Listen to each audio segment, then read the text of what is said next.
Hi, this is Cecily with ReliCheck. So glad you're here.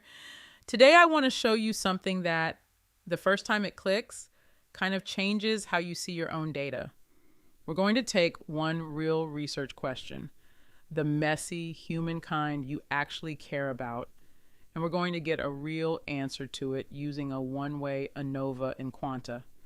That's our Mac app for folks doing social, behavioral, and health science research. I'll run the whole thing in front of you and I'll explain every number as it comes up so you don't just watch me do it, you leave knowing how to do it yourself. Let's dive in.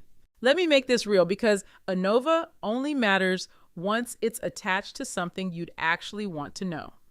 Picture three instructors teaching the same course. One lectures the way most of us were taught. One blends the lecture with online work, and the third one throws out the script and runs an active classroom, students up out of their seats, solving problems together. Same course, same final exam, 90 students in all. The grades come in, and the active classroom is on top. The blended group did well too.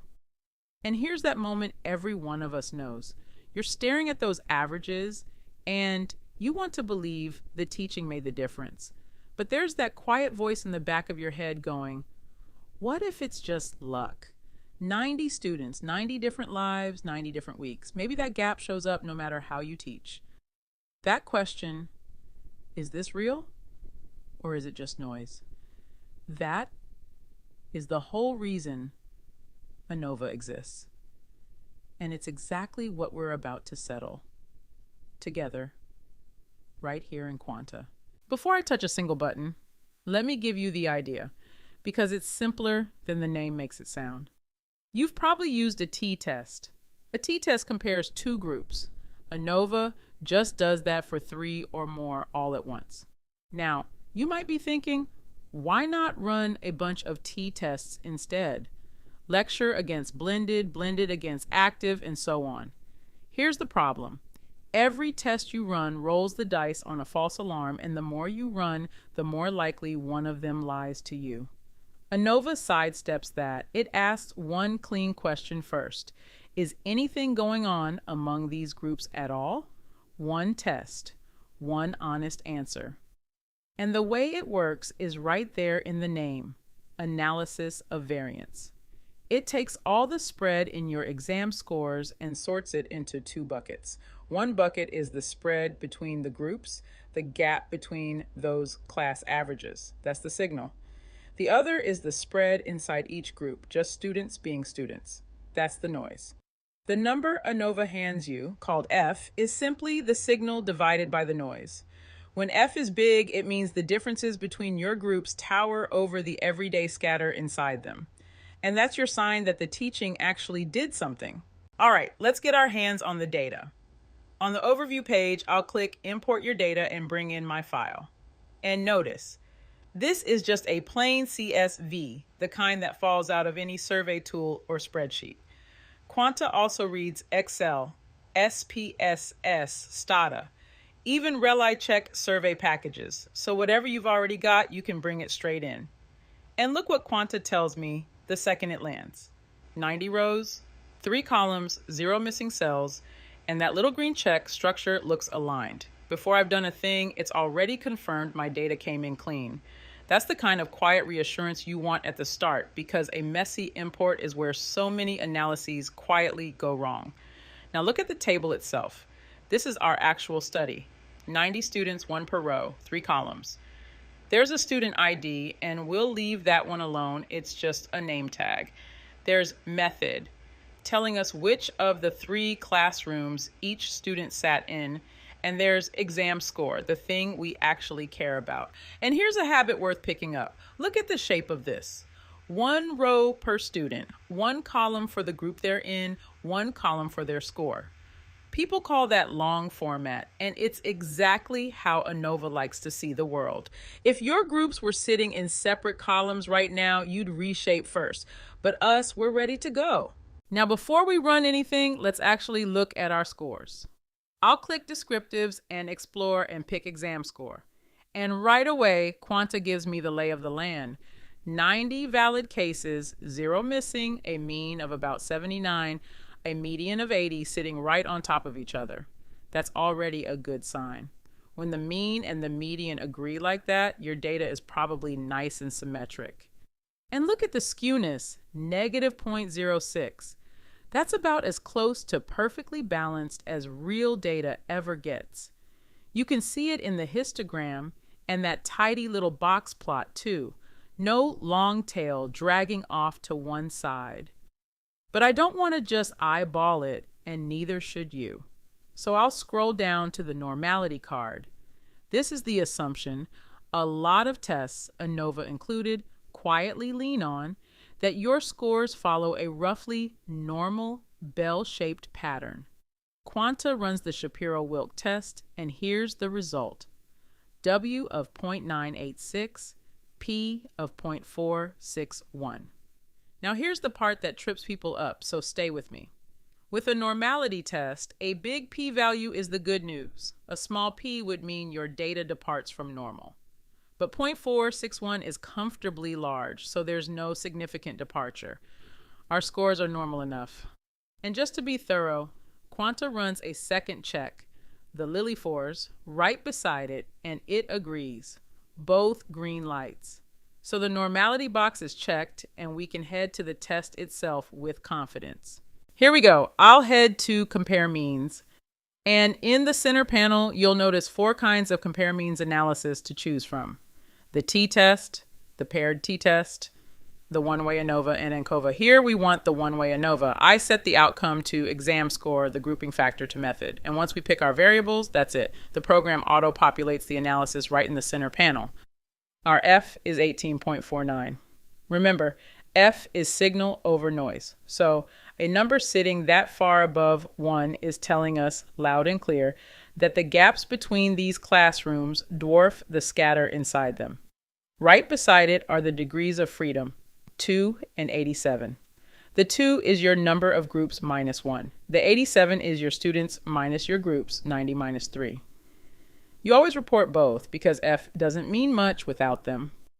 Then the p-value. It's way under 0.05, so far under that Quanta just shows it as less than 0.001. Here's what that's actually saying. If these 3 methods truly made no difference at all, you'd see a gap this big by pure chance, less than 1 time in 1,000. That's strong evidence the method matters. And then you see the number of cases, 90. That just confirms the analysis ran over all 90 students in your study. Now here's what I love about Quanta. It doesn't just hand you an F and walk away. It lays out the whole story in plain cards, top to bottom, and reads it back to you. Let's go down the stack. First, the plain language result. It tells you, in words, that there's a statistically significant difference between the groups. And it even names the test it picked and why. Right under it, the analysis decision card. ReliCheck used the classic one-way ANOVA because the homogeneity check didn't flag unequal variances. That's the app showing its work. Next, the descriptives group by group. Lecture at 74, blended at 80, active at almost 85, 30 students each. The very picture we hoped for. And right below the homogeneity check, whether our groups have a similar spread. Leavenworth comes back at 0.93, Brown-Forsyth at 0.91. Both miles from trouble, so our variances are even. And that's exactly why Quanta reached for the classic ANOVA. Then the omnibus tests, the full between groups and within groups table behind our F. And see how Quanta runs the backups right alongside Welch, Brown-Forsyth, Kruskal-Wallis. Every one of them agrees, everyone's significant. When all the versions point the same way, you can trust the answer. Now this card right here is the one that earns its keep, the post-hoc comparisons. Because here's the thing the F never told us. It said the 3 methods aren't all the same, but it would not say which ones differ. Maybe one classroom ran away with it and the other 2 tied. Maybe all 3 are truly apart. The post-hoc is where we find out. And Quanta runs Tukey HSD here, the Tukey-Kramer version that handles unequal group sizes, with family-wise adjusted p-values and intervals straight from the studentized range distribution. In plain terms, it compares every pair while holding your overall error rate in check, so you don't undo the very thing the ANOVA just protected you from. Let's read the 3 rows, because there's more here than a yes or no. Active versus blended. The means are about 5 points apart. The adjusted P is 0.017, significant. And look at that last column, Hedges G, the effect size for the pair, 0.72, a solid gap. Active versus lecture. 11 points apart, the biggest jump on the board, P under 0.001, and a Hedges G of 1.56. That's a huge effect. And blended versus lecture. About 6 points, adjusted P of 0.004, Hedges G of 0.84. So every single pair clears the bar, and Quanta hands you the 95% confidence interval on each one too. So you can see the range the true difference likely lives in. This is the strong version of the story. Active beats blended, blended beats lecture, and that ladder is real at every rung, not just at the top and bottom. Then the overall effect sizes card, and this is the part I really want you to carry with you. ETA squared at 0.30. A small p tells you an effect is there. It does not tell you how big. This says about 30% of the difference in exam scores rides on which classroom a student was in. In education research, that's large. So this isn't just real, it's big enough to care about. And see those assumption warnings near the bottom? Quanta isn't hiding them. It's nudging you to glance at a sensitivity check before you report. That's the app keeping you honest. And last, the report-ready summary, the whole finding in clean sentences, ready to lift into your write-up. So let's take a breath and look at what we just did. We started with a real question. Do these 3 teaching methods actually change exam scores?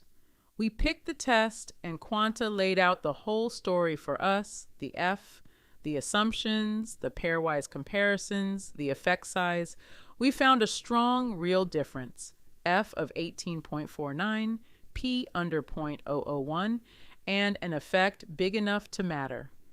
Every pair of methods truly differs, and we wrote it up honestly, as an association, not a cause.